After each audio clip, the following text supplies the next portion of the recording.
ZEE5 ಇರುವಾಗ ನೀವು ನಿಮ್ಮ ನೆಚ್ಚಿನ ಶೋಗಳನ್ನ ಎಂದಿಗೂ ಮಿಸ್ ಮಾಡಿಕೊಳ್ಳುವುದಿಲ್ಲ. ಅದು ಸಂಪೂರ್ಣ ಉಚಿತವಾಗಿ. ಅಪೇಕ್ಷಾ, ಈ ಫೋಟೋಸ್ ನೋಡು. ಇವರಲ್ಲಿ ಯಾರು ಚೆನ್ನಾಗಿ ಅನಿಸ್ತಾರೆ? ಇಬ್ರು ಚೆನ್ನಾಗಿದ್ದಾರೆ ಅದಕ್ಕೆ. ಯಾಕೆ ಯಾವ್ದಾದ್ರು ಈವೆಂಟ್ಗೆ ಆಡಿಷನ್ ಮಾಡ್ತಾ ಇದ್ದೀರಾ? ಯಾರನ್ನ ಚೂಸ್ ಮಾಡಬೇಕು ಅಂತ ಗೊತ್ತಾಗ್ತಾ ಇಲ್ವಾ? ಹಾಗೇನಿಲ್ಲ, ಜಸ್ಟ್ ನಿನ್ನ ಒಂದು ಮಾತು ಕೇಳೋಣ ಅಂತ ಕೇಳಿದೆ ಅಷ್ಟೇ. ಆ್ಯಕ್ಚುಲಿ ಇದು ಯಾವುದೇ ಇವೆಂಟ್ಗಲ್ಲ. ನಮ್ಮ ಪಾರ್ಥ ಅಣ್ಣನಿಗೆ ಹುಡುಗಿನ ಹುಡುಕ್ತಿದಾರಲ್ಲ, ಅದರಲ್ಲಿ ಈ ಇಬ್ರು ಹುಡುಗಿರನ್ನ ಫೈನಲ್ ಮಾಡಿದಾರಂತೆ. ಅವರಲ್ಲಿ ಯಾರನ್ನ ಸೆಲೆಕ್ಟ್ ಮಾಡೋದು ಅಂತ ಕನ್ಫ್ಯೂಷನ್, ಅದಕ್ಕೆ ಕೇಳ್ತಿದ್ದಾರೆ. ಹಾಗೆ ನಿನಗೂ ಒಂದು ಮಾತು ಕೇಳೋಣ ಅಂತ ಕೇಳಿದೆ. ನಿನ್ಗೆ ಯಾರು ಚೆನ್ನಾಗಿ ಅನ್ನಿಸ್ತಾರೆ? ನನಗೆ ಈ ಫಸ್ಟ್ ಒನ್ ಇದ್ದಾಳಲ್ಲ, ಅವಳು ಚೆನ್ನಾಗಿ ಅನ್ನಿಸ್ತಾಳೆ. ಆದ್ರೆ ಇಷ್ಟು ಬೇಗ ಇದೆಲ್ಲ ಆಗೋಯ್ತಾ? ಹುಡುಗಿನ ಫೈನಲ್ ಮಾಡೋವಷ್ಟು? ಅಯ್ಯೋ, ನಮ್ಮ ಅಣ್ಣನಿಗಿರೋ ಕಾಂಟ್ಯಾಕ್ಟ್ಸ್ಗೆ ಇದೇ ಲೇಟು. ಹುಡುಗಿನ ಹುಡ್ಕೋದೇನು ದೊಡ್ಡ ವಿಷಯ ಅಲ್ಲ, ಆದರೆ ಅದರಲ್ಲಿ ಯಾರು ಬೆಸ್ಟ್ ಅಂತ ಚೂಸ್ ಮಾಡೋದಿದೆಯಲ್ಲ, ಅದೇ ದೊಡ್ಡ ಹೆಡೇಕು. ಅದಕ್ಕೆ ಅದು ಹಾಂ, ನಾನು ನಿಮ್ಮ ಹತ್ರ ಮಹಿಮಾ, ಸ್ವಲ್ಪ ನೀರು ಕೊಡ್ತೀಯಮ್ಮ? ಹಾಂ ಮಾವ. ಏನು ಮಹಿಮನ ಹತ್ರನೇ ಹೇಳ್ತಾ ಇದ್ದೆ? ಏನೂ ಇಲ್ಲಪ್ಪ. ನೋಡು, ಒಂದು ಮಾತು ನೆನ್ಪಿಟ್ಕೋ. ನೀನು ಯಾರಿಗೋ ಹೇಳಿ ಅವ್ರ ರೆಕಮೆಂಡೇಶನಿಂದ ಎಲ್ಲ ಸರಿ ಹೋಗುತ್ತೆ ಅಂತ ನೀ ಅಂದ್ಕೊಂಡಿದ್ರೆ ಅದು ತಪ್ಪು. ಅವನು ಚಾಲೆಂಜಲ್ಲಿ ಗೆಲ್ಲದೆ ಏನೂ ಆಗೋದಿಲ್ಲ, ನೆನಪಿರಲಿ. ಮಾವ ನೀರು. ಹಾಂ, ಏನದು ಅದು ಅಪೇಕ್ಷಾ? ಇನ್ನೂ ಹೇಳ್ತಾ ಇದ್ದೆ, ಈ ಇಬ್ರು ಹುಡುಗಿರಲ್ಲಿ ಯಾರು ಇಷ್ಟ ಆದರು? ಅದಕ್ಕೆ ಇಬ್ರು ಚೆನ್ನಾಗಿದ್ದಾರೆ, ಯಾರನ್ನ ಓಕೆ ಮಾಡಿದ್ರು ಸೂಟ್ ಆಗುತ್ತೆ. ನಾನು ಕನ್ಫ್ಯೂಷನಲ್ಲಿ ನಿನ್ನ ಕೇಳಿದ್ರೆ ನೀನು ಕನ್ಫ್ಯೂಸ್ ಮಾಡ್ತಿದ್ಯಾ ಮಾವ. ನೀವು ನೋಡಿ, ನಮ್ಮ ಪಾರ್ಥ ಅಣ್ಣನಿಗೆ ಹುಡುಗಿ ಹುಡುಕ್ತಾ ಇದ್ರಲ್ಲ, ಇವರಿಬ್ಬರನ್ನ ಫೈನಲ್ ಮಾಡಿದ್ದಾರೆ. ಸೊ ಇವರಿಬ್ಬರಲ್ಲಿ ಯಾರು ಬೆಸ್ಟ್ ಅಂತ ಸೆಲೆಕ್ಟ್ ಮಾಡೋಕೆ ಫುಲ್ ಕನ್ಫ್ಯೂಸ್ ಆಗಿಬಿಟ್ಟಿದ್ದೀವಿ. ನೀವು ಹೇಳಿ ಮಾವ, ಯಾರು ಚೆನ್ನಾಗಿದ್ದಾರೆ? ನನಗೂ ಅದೇ ಕನ್ಫ್ಯೂಷನ್ ಅಮ್ಮ. ಇಬ್ರು ಹುಡುಗಿರು ಚೆನ್ನಾಗಿದ್ದಾರೆ, ಯಾರನ್ನು ಬೇಕಾದ್ರೂ ಆಗ್ಬಹುದು. ಅತ್ತೆ, ಮಾವನ್ ಫೋಟೋ ಎಲ್ಲ ತೋರಿಸ್ತಾ ಇದೆಯಾ? ನಿಮ್ಮನ್ನೇ ಹುಡುಕ್ತಾ ಇದ್ದೆ. ನೋಡಿ ಅತ್ತೆ, ಪಾರ್ಥ ಅಣ್ಣನ ಹುಡುಗಿ ಹುಡುಕ್ತಿದ್ದಾರಲ್ಲ, ಅದರಲ್ಲಿ ಈ ಇಬ್ರು ಹುಡುಗಿರನ್ನ ಫೈನಲ್ ಮಾಡಿದಾರಂತೆ. ನನಗೆ ಈ ಫಸ್ಟ್ ಒನ್ ಇದ್ದಾಳಲ್ಲ, ಅವಳು ಇಷ್ಟ ಆಗ್ತಿದ್ದಾಳೆ. ನೀವು ನೋಡಿ ಅತ್ತೆ. ಆ್ಯಕ್ಚುಲಿ ಇಬ್ಬರು ತುಂಬ ಚೆನ್ನಾಗಿದ್ದಾರೆ. ಒಂದು ಕೆಲಸ ಮಾಡು, ಪಾರ್ಥಂಗೆ ಹೇಳು, ಇಬ್ಬರೂ ಮದುವೆ ಆಗ್ಬಿಡಕ್ಕೆ. ಅತ್ತೆ, ನೀವು ಚೆನ್ನಾಗಿ ಹೇಳಿದ್ರಿ. ಒಂದು ಮದುವೆ ಮಾಡ್ಕೊಂಡು ಮೇಂಟೈನ್ ಮಾಡೋದೇ ಕಷ್ಟ, ಇನ್ನು ಎರಡೆರಡು ಮದುವೆ ಮಾಡ್ಕೊಂಡ್ಬಿಟ್ರೆ ಅಷ್ಟೇ ಪಾರ್ಥ ಅಣ್ಣ ಫಿನಿಶ್ ಆಗೋಗ್ತಾನೆ.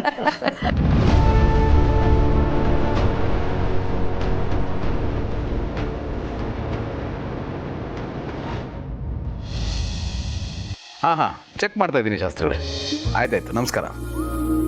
ಭೂಮಿಕಾ ಅವರೇ, ಶಾಸ್ತ್ರಿಗಳು 2 ಜಾತಕನ ಓಕೆ ಮಾಡಿ ಕಳಿಸಿದ್ದಾರೆ. ಒಂದು 34 ಗುಣಗಳು ಮ್ಯಾಚ್ ಆಗ್ತಾ ಇದೆ, ಇನ್ನೊಂದು 35 ಗುಣ ಮ್ಯಾಚ್ ಆಗ್ತಾ ಇದೆ. ನಿಮ್ಮ ಭಾಷೆಯಲ್ಲಿ ಹೇಳಬೇಕು ಅಂತ ಹೇಳಿದ್ರೆ ಡಿಸ್ಟಿಂಕ್ಷನಲ್ಲಿ ಪಾಸ್ ಆಗಿದ್ದಾರೆ. ಈಗ ಕನ್ಫ್ಯೂಷನ್ ಏನಪ್ಪ ಅಂದರೆ, ಇಬ್ಬರಲ್ಲಿ ಒಬ್ಬರನ್ನ ಸೆಲೆಕ್ಟ್ ಮಾಡಬೇಕು. ನನಗಂತೂ ಗೊತ್ತಾಗ್ತಾ ಇಲ್ಲ. ದಯವಿಟ್ಟು ನಿಮ್ಗೆ ಯಾರು ಇಷ್ಟ ಆಗ್ತಾ ಇದ್ದಾರೆ ಹೇಳಿ, ನಿಮ್ಮ ಓಟ್ ಯಾರಿಗೆ ಹಾಕ್ತೀರಾ? ಇಬ್ರು ಚೆನ್ನಾಗಿದ್ದಾರೆ, ಬಟ್ ಅತ್ತೆ ಕೇಳಿದ್ರೆ ಬೆಟರ್. ನೀವೇನ್ರಿ ಏನು ಕೇಳಿದ್ರು ಅಮ್ಮನ ಹೆಸರು ಹೇಳ್ತಿರಲ್ಲ. ನಾನು ನಿಮ್ಮ ಒಪಿನಿಯನ್ ಕೇಳ್ತಾ ಇರೋದು. ನೀವು ಹೇಳಿದಾಗೆ ಈ ಮದುವೆ ಅತ್ತೆ ಆಸೆ ಪಟ್ಟಂಗೆ ಅವ್ರ ಇಷ್ಟದ ಪ್ರಕಾರ ನಡೀಲಿ. ಕಿರಿ ಮಕ್ಕಳಂದ್ರೆ ಅಪ್ಪ ಅಮ್ಮನಿಗೆ ತುಂಬಾನೇ ಆಸೆ ಇರುತ್ತೆ. ಸೊ ನೀವು ಅತ್ತೆ ಒಪಿನಿಯನ್ ತೊಗೊಂಡು ಮುಂದುವರೆದ್ರೆ ಯಾವ ಕನ್ಫ್ಯೂಷನು ಇರಲ್ಲ. ಓಕೆ, ಆಯ್ತು ಬಿಡಿ, ಅವ್ರನ್ನ ಕೇಳ್ತೀನಿ.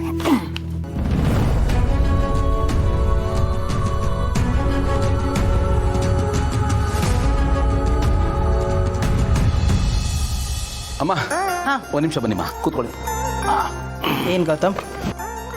ಅಮ್ಮ, ಇಬ್ಬರು ಹುಡುಗಿರ ಜಾತಕ ಪಾರ್ಥನ್ ಜಾತಕ ಜೊತೆ ಮ್ಯಾಚ್ ಆಗಿದೆ. ಸೊ ಈಗ ಅವರಿಬ್ಬರಲ್ಲಿ ಸೆಲೆಕ್ಟ್ ಮಾಡೋದೇ ದೊಡ್ಡ ಹೆಡ್ಡೇಕ್ ಆಗಿರೋದು. ಅದಕ್ಕೆ ನಿಮಗೆ ಬಿಡ್ತಾ ಇದ್ದೀನಿ, ನೀವೇ ಸೆಲೆಕ್ಟ್ ಮಾಡಿ ನೋಡಿ. ನನಗೇನೋ ಈ ಹುಡುಗಿ ಚೆನ್ನಾಗಿದ್ದಾರೆ, ನಮ್ಮ ಪಾರ್ಥನ್ಗೆ ಕರೆಕ್ಟ್ ಮ್ಯಾಚ್ ಆಗ್ತಾಳೆ ಅಂತ ಅನಿಸ್ತಾ ಇದೆ. ಆ್ಯಕ್ಚುಲಿ ನನಗೂ ಇದೇ ಹುಡುಗಿನೇ ಇಷ್ಟ ಆಗಿತ್ತು, ನೀವು ಅವಳನ್ನೇ ಸೆಲೆಕ್ಟ್ ಮಾಡಿದ್ದೀರ. ನೋಡಿ, ನನಗೆ ಇಷ್ಟ ಆಗುತ್ತೆ, ನಿಮಗೂ ಇಷ್ಟ ಆಗುತ್ತೆ. ನಮ್ಮಿಬ್ಬರ ಮಧ್ಯೆ ಆ ಥರ ಒಂದು ಬಾಂಡಿಂಗ್ ಇದೆ ಗೌತಮ್. ಕರೆಕ್ಟ್. ಸರಿಮ್ಮ, ಹಾಗಾದರೆ ಹುಡುಗಿ ಮನೆಗೆ ಹೋಗಿ ಒಂದು ಸತಿ ಮಾತಾಡ್ಕೊಂಡು ಬರೋಣ. ನಾವು ಅಲ್ಲಿ ಹೋಗೋ ಬದಲು ಅವ್ರನ್ನೇ ಇಲ್ಲಿ ಕರೆಸಿದ್ರೆ ಹೇಗೆ? ವ್ಯತ್ಯಾಸ ಏನಮ್ಮ, ಎರಡು ಒಂದೇ ಅಲ್ವಾ? ಅಲ್ಲ, ಅವ್ರ ಮನೆಗೆ ಹೋಗಬೇಕಾದ್ರೆ ಪಾರ್ಥನ್ ಕರ್ಕೊಂಡು ಹೋಗಬೇಕು. ಪಾರ್ಥನ್ ವಿಷಯ ಗೊತ್ತಾದರೆ ಇಷ್ಟು ಬೇಗ ಮದುವೆ ಬೇಡ ಅಂತ ನಾಟಕ ಮಾಡ್ತಾನೆ. ಅದಕ್ಕೆ ಅವ್ರನ್ನ ಇಲ್ಲಿ ಕರೆಸಿ ಪಾರ್ಥನ್ಗೆ ಆಮೇಲೆ ಸರ್ಪ್ರೈಸ್ ಕೊಟ್ಟರೆ ಆಯಿತು. ನೀವು ಹೇಳೋದು ಕರೆಕ್ಟಮ್ಮ. ಸರಿ, ಒಂದು ಕೆಲಸ ಮಾಡ್ತೀನಿ, ಅವ್ರನ್ನ ಮನೆಗೆ ಲಂಚ್ಗೆ ಅಂತ ಕರಿತೀನಿ.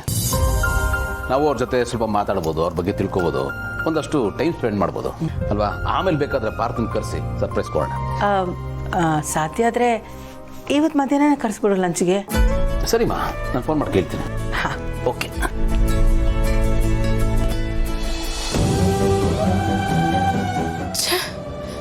ಏನು ಮಾಡಬೇಕು ಅಂತಾನೆ ಗೊತ್ತಾಗ್ತಾ ಇಲ್ಲ. ಅಪ್ಪ ನೋಡಿದ್ರೆ ತಾಳ್ಮೆಯಿಂದ ಇರು ಅಂತ ಹೇಳ್ತಾ ಇದ್ದಾರೆ. ಬಟ್ ನನಗೆ ಆಗ್ತಿಲ್ಲ, ಟೆನ್ಷನ್ ಜಾಸ್ತಿ ಆಗ್ತಾ ಇದೆ. ಅರ್ಥ ನೋಡಿದ್ರೆ ಅಲ್ಲಿ ಹೋಗಿ ಕೂತಿದ್ದಾರೆ. ಅವ್ರ ಮನೆಗೆ ಇಲ್ದಿರೋ ಟೈಮಲ್ಲಿ ಅವ್ರ ಮನೆಯವ್ರಿಗೆ ಹುಡುಕ್ತಾ ಇದ್ದಾರೆ. ನಂಗೆ ಏನು ಮಾಡಬೇಕು ಅಂತಾನೆ ಗೊತ್ತಾಗ್ತಾ ಇಲ್ವಲ್ಲ. ಅಂದರೆ ಏನಾದರೂ ಮಾಡಲೇಬೇಕು ನಾನು ಈ ಟೈಮಲ್ಲಿ.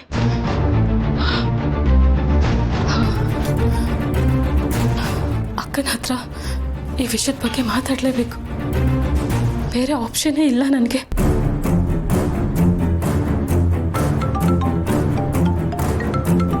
ಅಪ್ಪಿ ಯಾಕೆ ಕಾಲ್ ಮಾಡ್ತಿದ್ದಾಳೆ? ಪಾರ್ಥ ಅವ್ರಿಗೆ ಹುಡುಗಿ ನೋಡೋ ವಿಷಯ ಅವಳಿಗೇನಾದ್ರೂ ಗೊತ್ತಾಯ್ತಾ?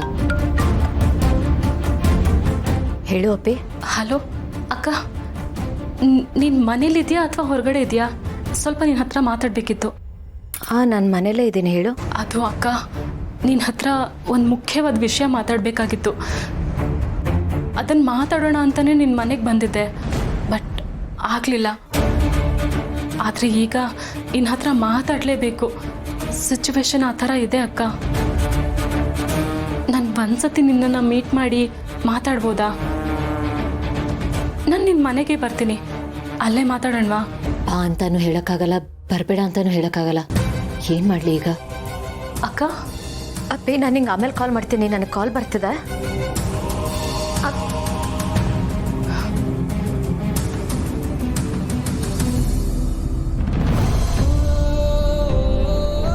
ಸಾರಿ ಅಪ್ಪಿ, ನೀನು ಈ ನೋವನ್ನ ಅದು ಹೇಗೆ ತಡ್ಕೋತೀಯೋ ಗೊತ್ತಿಲ್ಲ. ಇಷ್ಟೆಲ್ಲ ಆಗ್ತಿದ್ರು ನಿನ್ನ ಅಕ್ಕ ಆಗಿ ನಾನು ಏನೂ ಮಾಡೋದಕ್ಕಾಗ್ತಿಲ್ಲ. ಅತ್ತೆ ಕೊಟ್ಟ ಮಾತು ನನ್ನನ್ನು ಕಟ್ ಹಾಕಿದೆ. ನನ್ನನ್ನು ಕ್ಷಮಿಸ್ಬಿಡು ಅಪ್ಪಿ. ಭೂಮಿಕಾ, ಕೂತ್ಕೊಳ್ಳಿ. ಅಮ್ಮನಿಗೆ ನೋಡಿ ಈ ಹುಡುಗಿ ಇಷ್ಟ ಆಗಿದೆ, ನನಗೂ ಓಕೆ ಅನ್ನಿಸ್ತು. ನಿಮಗೆ? ತುಂಬಾ ಚೆನ್ನಾಗಿದ್ದಾಳೆ ಅಲ್ಲ, ಅದಕ್ಕೆ ನಾನು ಹೇಳಿದೆ ಅತ್ತೆ ಕೇಳಿ ಅಂತ. ನೀವು ಬಿಡ್ರಿ, ಏನು ಹೇಳಿದ್ರು ಕರೆಕ್ಟಾಗಿ ಹೇಳ್ತೀರಾ, ಪರ್ಫೆಕ್ಟ್. ಪ್ಲೀಸ್. ಅರೆ, ನಾನು ಎಕ್ಸಾಜರೇಟ್ ಮಾಡ್ತಾ ಇಲ್ಲ, ನಿಜವಾಗ್ಲೂ ಹೇಳ್ತಾ ಇದ್ದೀನಿ. ಆಮೇಲೆ ಇನ್ನೊಂದು ವಿಷಯ, ಹುಡುಗಿ ಮನೆ ಕಡೆಯವರು ಮನೆಗೆ ಊಟಕ್ಕೆ ಬರ್ತಾ ಇದ್ದಾರೆ. ಸೊ ಸ್ಪೆಷಲ್ ಆಗಿ ನೀವೇ ಏನಾದರೂ ಅಡುಗೆ ಮಾಡಿ. ನಾನು ಯಾಕೆ ಹೇಳ್ತಾ ಇದ್ದೀನಿ ಅಂದರೆ, ನೀವು ಮಾಡೋ ಅಡುಗೆ ಅಷ್ಟು ರುಚಿಯಾಗಿರುತ್ತೆ. First impression is the best impression ಅಂತಾರಲ್ಲ ಹಾಗೆ. ಕುಕ್ ಮಾಡೋದಕ್ಕೆ ನಿಮ್ಗೇನು ಅಭ್ಯಂತರ ಇಲ್ಲ ತಾನೆ? ಇಲ್ಲ ಇಲ್ಲ, ನಾನು ಮಾಡ್ತೀನಿ. ಆಮೇಲೆ ಇನ್ನೊಂದು, ನೀವು ಈ ಒಂಥರ ಪಲಾವ್ ಮಾಡ್ತಿರಲ್ಲ, ದಮ್ ಬಿರಿಯಾನಿ ಥರ, ಅದನ್ನು ನಿಮ್ಮ ಮೆನುಗೆ ಆ್ಯಡ್ ಮಾಡ್ಕೊಳ್ಳಿ, ತುಂಬ ಚೆನ್ನಾಗಿರುತ್ತೆ. ಸರಿ, ಇನ್ನೇನಾದರೂ? ನಿಮ್ಗೇನು ಇಷ್ಟನೋ ಅದನ್ನು ಮಾಡಿ.